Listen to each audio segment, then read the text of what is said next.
Sir, Sunaina घोटाला कहती हैं कि क्षेत्रीय पार्टियों को चुनना चाहिए। कांग्रेस पार्टी और बीजेपी दोनों एक ही थाली के चट्टे बट्टे हैं। चलो उनकी जुबान है, वो कैंडिडेट है, कुछ कही। अच्छा, तो भाई तो जेपी का नाम ले रहे हैं, और फिर जेपी के नाम तो जितना काम चल रहा है जरूर कैंडिडेट में रणजीत सिंह जब अपना पिपड़ी के अंदर किसानों पर लाठियां पड़ रही थी सर्दी का महीना, चंडीगढ़ में मौज जब किसानों को ठंडे पानी की बौछार मार मार के इनको सर्दी मार देते थे, रणजीत सिंह मौज करता था। जब माइनस टेम्परेचर में बहादुरगढ़ के बैरियर पर, टिकरी के बैरियर पर लोग बैठे थे, रणजीत सिंह हीटर लगा के सोता था। और जब चुम्बन टेम्परेचर में किसान गर्मी में मर रहे थे, रणजीत सिंह 18 टेम्परेचर में एसी चला रहा था। क्या ऐसे कार्ड बनाएंगे नारायण दल से हल्के में 50,000 से ऊपर रूप से अकेला नारायण दल के जीतेगा। हाँ जी, तो बिल्कुल किसी के साथ कोई मुकाबला नहीं है कि ये जनता चुनाव लड़ रही है। हर आदमी जयप्रकाश समझ के चुनाव लड़ने लग रहा है। बीजेपी। नमस्कार, आप देख रहे हैं आरएस नेटवर्क। इस वक्त हम लोग हैं लोकसभा चुनाव के दौर पे नारनौंद में, और मेरे पीछे आप जो तस्वीर आप देख रहे हैं, ये अभी फिलहाल पुराना गांव में, और जयप्रकाश जेपी जो कांग्रेस के प्रत्याशी हैं एक तरह से जनता को संबोधित कर रहे हैं। उसी बीच को सुनने के लिए यहाँ पे महिलाएं, गांव की और आसपास के क्षेत्र के लोग यहाँ पे पहुंचे हुए हैं। और जयप्रकाश जेपी एक तरह से अलग अलग तरह के जो सरकार की ये एक तरह से विफलताएं गिना रहे हैं। साथ ही साथ आने वाले समय में कांग्रेस पार्टी अगर सत्ता में आती है तो किस तरह की लोगों को अपनी एक तरह से योजनाएं देने वाली है, लोगों को क्या लाभ देने वाली है, इस तरह की बात यहाँ से मंच से बोल रहे हैं। और लोगों से एक तरह से सीधी वार्तालाप भी कर रहे हैं, लोगों की समस्या भी सुन रहे हैं।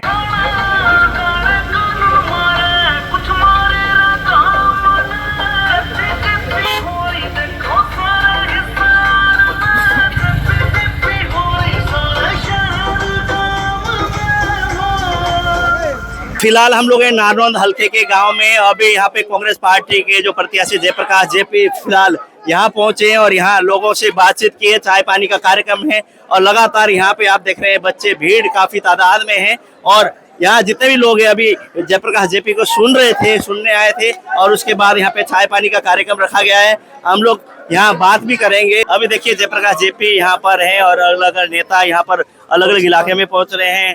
जस्सी पेटवाड़ भी यहाँ पर मौजूद है, उनके साथ साथ अलग अलग क्षेत्र में पहुंच रहे हैं, अलग अलग गांव में पहुंच रहे हैं। आप देख रहे हैं तस्वीरों में। फिलहाल अगर हम लोग बात करें तो अभी नारनौंद के अलग अलग गांव में जाकर लोगों से मुलाकात करके, लोगों से बातचीत करके आ रहे हैं। जैसे तस्वीरों में आप फिलहाल देख रहे हैं जयप्रकाश जेपी कांग्रेस के प्रत्याशी हैं, जो कि हिसार लोकसभा। मैं तो राज्य के भी ऊपर हूँ। अच्छा, आप ये देखिए, डिहाइड्रेशन के बाद भी मैं लगातार काम कर रहा हूँ, तो ये कोई सप्लीमेंट का जोश नहीं है, ये लोगों का जोश है। प्रधान जी, चुनाव अभी आधे से ज्यादा बाकी, तभी नसाज कर रही, काम कैसे चलाओगे? कौन सा बाकी है? सारा तो चुनाव बाकी है सर, अभी तो चुनाव के तो दिन बहुत है। तो फिर कहाँ रुकी गया? तो तबीयत नसाज हो गई ना? हैं? तबीयत तो नसाज है ना कोई नसाज नहीं है, काम करने लग रहा हूँ। ये तो नसाज उन लोगों की होती है जो कभी फील्ड में नहीं आए हो। मैं तो फील्ड में पैदा हुआ था, फील्ड में घूम रहा हूँ। क्यों आपके ऊपर तारो बारी का लागा बारी कैंडिडेट है जेपी? भारी तो सुन तो तगड़ा हूँ। बारी की बात कर रहा हूँ, बाहर तले आउट। वो कौन सा कवा है? नाम सारे बताओ। गण लग रहे हैं। बेवकूफ है, उनको राजनीति का महंगा नहीं है। हम तो 5 चुनाव यहीं से जीतते हैं। नुहारे भी गणे आड़े हैं। फिर की बात होगी, वो तो लोगों का फैसला है। वो तो अनाज जिताना तो लोगों के हाथ में है। लड़के देख लो ना कोई। सर जैसे ये भाई जो मेरे खिलाफ जो कह रहे हैं, ये तो बेचारा सारी जिंदगी में एक चुनाव तो जीता था चौधरी देवलाल के आशीर्वाद से, और दूसरा जीता फिर 32 साल बाद से भूपेंद्र सिंह हुड्डा के आशीर्वाद से। उन कैंडिडेट वो आपका है, वो तो बीजेपी का नाम हो रहा है। बीजेपी का भी कोई नहीं मेरे ख्याल में, तो चौधरी देवलाल का नहीं है, बीजेपी का क्या होगा? अच्छा, एक बात आपने चौधरी देवलाल जी की बात करी, उनके परिवार के 3 कैंडिडेट सेम विधानसभा, एक परिवार के 3 आदमी आपस में एक दूसरे पर टैक्स कस्तियान भी दो, तो उनकी बहू है, वो सुसरा बहू आप एक टैक्स करे और बहू सुसरे पे एक टैक्स करे। देखो उनके परिवार के बारे में मैं कुछ नहीं बोलूंगा। सर, मेरी लड़ाई राजनीतिक लड़ाई है, पारिवारिक नहीं है। जी हाँ जी, जैसे किसान आंदोलन चला उस दौरान जैसे अभय सिंह ने इस्तीफा दे दिया। अब अगर बात करें तो जेजेपी और बीजेपी के विरोध में किसान हैं, हर जगह काले झंडे दिखाते। वो कहते हैं जयप्रकाश जेपी के उत्साह हुए हिसार लोकसभा में। चलो भाई मान लो मेरे उत्साह हुए हैं, तो ये दूसरे हल्कों में क्यों हो रहा है? सारे सुनो मेरी बात, देखिए इसीलिए इसकी मुंह के ऊपर तमाचा लग रहा है बीजेपी के। जब किसान दिल्ली की सीमाओं पर बैठे थे, बैरिकेड्स पर बैठे थे, जो टोल प्लाजा कहते हैं, उस वक्त तो ये कहते थे देशद्रोही, उग्रवादी है। जो पार्टी, जो सरकार किसान को देशद्रोही कह दे, उग्रवाद, देश किसान से बड़ा, मजदूर से बड़ा देशभक्त देश में कोई नहीं। तो भाई तो जेपी का नाम ले रहे, और फिर जेपी के नाम तो जितना काम चल रहा है फिर उड़े के अंडे ले रही है। मैं ये कहना चाहता हूँ कि इन्होंने बुरे कर्म क्यों किए। रणजीत सिंह जब अपना पिपड़ी के अंदर किसानों पर लाठियां पड़ रही थी, सर्दी का महीना था, चंडीगढ़ में मौज कर रहा था, जब किसानों को ठंडे पानी की बौछार मार मार के इनको सर्दी मार देते थे, रणजीत सिंह मौज करता था। जब माइनस टेम्परेचर में बहादुरगढ़ के बैरियर पर, टिकरी के बैरियर पर लोग बैठे थे, रणजीत सिंह हीटर लगा के सोता था। और जब चुम्बन टेम्परेचर में किसान गर्मी में मर रहे थे, रणजीत सिंह 18 टेम्परेचर पे एसी चला रहा था। भाई या तो राजभोग लो या जनता के दुख सुख में शामिल हो लो। हम जनता के दुख सुख में शामिल रहे, इन्होंने भोग विलास की राजनीति करी, इसलिए तो प्यारे भुगतना पड़ेगा। मेरा नाम ले लो चाहे किसी का नाम ले लो, क्योंकि किसान की ना तो कोई जाति होती ना किसान का कोई धर्म होता है। किसान एक किसानी है और ये देश किसानों का है। 80% लोग यहाँ किसान हैं। तो इनके साथ जो बुरा किया है उसकी सजा तो भगवान इनको देगा। टक्कर किसी एक बाज रही है, किस गल टक्कर बाज रही है जयप्रकाश जेपी और कांग्रेस की? मन ने तो टकरे को नहीं दिखी, राम तो कड़िया।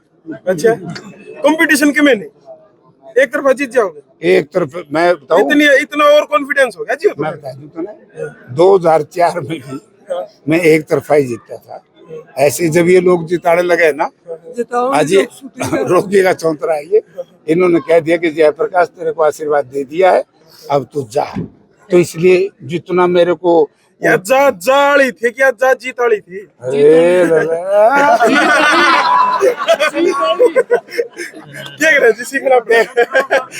देख याद हो गुआना वाली बात?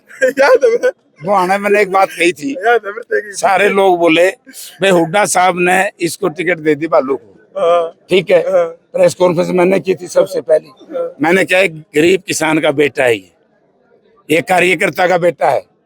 और माँ आज से 36 साल पहले मुझे भी ऐसे ही कहा था, जब मैं पहला चुनाव लड़ने आया इसी इलाके में, लोग ये कहते थे भाई ये कमजोर कैंडिडेट है, लेकिन क्योंकि मैं बहुत छोटी उम्र का था, बालू तो फिर बड़ा है, तो लोगों ने साथ दे दिया। यही रोगी की धरती मुझे उस जमाने में 26,000 से जिताया था। तो भाई लोगों ने मन बना रखा, मौका चुक के फलानी दावाड़ पताड़, जो ही तो रणजीत सिंह और मौज लेने लग गए। किसानों ने पिटवा दिए, सरपंच पिटवा दिए, हमारी आशा वर्कर, आंगनबाड़ी वर्कर पिटवा दी, हाँ पंचमल को छोटा दी, गोबर के छोटा। अरे ये तो दलित समाज का मैं आसान मानूं, 2 अप्रैल 2018 को सड़कों पर पड़ करके इन अपना संविधान बचा लिया, अपना आरक्षण बचा लिया। ये तो इज्जत बचाने भी औखी हो रही है। आप ये देखिए कितनी दृढ़ता है, और प्रधानमंत्री को शर्म आनी चाहिए। एक इतना बड़ा बलात्कारिया, उसके चुनाव प्रचार में प्रधानमंत्री जाए। क्या हुआ था नॉर्थ ईस्ट में दलित महिलाओं के साथ, हैं? ये कोई ठीक सा, ये कोई सरकार का काम है? आप तो क्यों बोल रहे यार? नहीं, हम तो सवाल पूछ सका। सर सुनैना चौटाला कहती हैं कि क्षेत्रीय पार्टियों को चुनना चाहिए, कांग्रेस पार्टी और बीजेपी दोनों एक ही थाली के चट्टे बट्टे हैं। चलो उनकी जुबान है, वो कैंडिडेट है, कुछ कहे। अच्छा, एक आखिरी सवाल, जनता से किस प्रकार अपील करोगे? फिलहाल लाइव हजारों दर्शक देखने लगे। देखिए, मैं जनता से नम्रता पूर्वक एक निवेदन करूंगा कि संविधान को बचाने के लिए, प्रजातंत्र को बचाने के लिए गठबंधन भाई, तो हम बहुत उल्टा बोले, कैसी कह रहे हैं मेरे बेटे, इस मोदी का साथ छोड़ दो, के बारे मुकदमे लगा तो नापे कराए तो भी ठीक, फिर वोट चाहिए उठता है।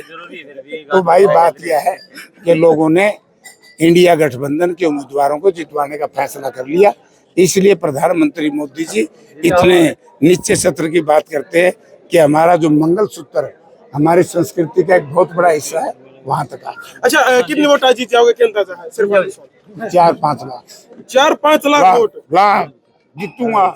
दीपेंद्र तो खुद 3 लाख वोट की कह रहे हैं। उसके बाद जैसे रामभक्त शर्मा जी है, इनका इलाका है, सर से बात करते हैं। विधायक जी, आप पूर्व विधायक है रामभक्त शर्मा जी, आप बताइए, आपका इलाका, आपका क्षेत्र है, माहौल कैसा है?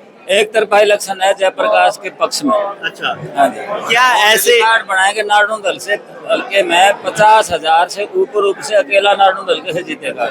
हाँ जी। तो क्या ऐसी चीज आप जनता को बता रहे हैं कि जनता आपके पास? बीजेपी के लोग जो है बड़े खिलाफ हैं, बीजेपी ने तंग कर रखे हैं। किसानों पर लाठियां बरसाई, जवानों पर लाठियां बरसाई, बेरोजगारों पर लाठियां बरसाई, कर्मचारियों पर लाठियां बरसाई, और महिला हमारी जो बेटियां हैं उन पर लाठियां बरसाई, सरपंचों पर लाठियां बरसाई। काम नहीं किया, सिर्फ परेशान किए लोग। हरियाणा प्रदेश की और देश की जनता बुरी तरह से बदलाव चाहती है एकदम से, इसलिए यहाँ एक तरफा इलेक्शन है। तो आपको लगता है कि जो जिस हिसाब से सरकार की विफलता है अपने गिनवाई है, तो जनता उसके विपरीत मोहर लगाएगी? बिल्कुल विपरीत लगाएगी। कांग्रेस सरकार का विश्वास है, कांग्रेस सरकार पर हुड्डा साहब पर विश्वास है।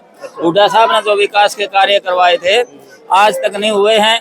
हर रोज 2 लाख नौकरियां मिलती थी, बुढ़ापा पेंशन उन्होंने बढ़ाई थी, किसानों को MSP मिलती थी, कोई एजिटेशन नहीं होता था, कोई लॉकआउट नहीं होता था, और किसान किसी भी तरह लाठी चार्ज नहीं होता था। यहाँ तो लाठियों से हर किसान को, प्रजातांत्रिक जो आवाज है आपकी जनता की आवाज, उसको लाठी और गोली से दबाया जाता है।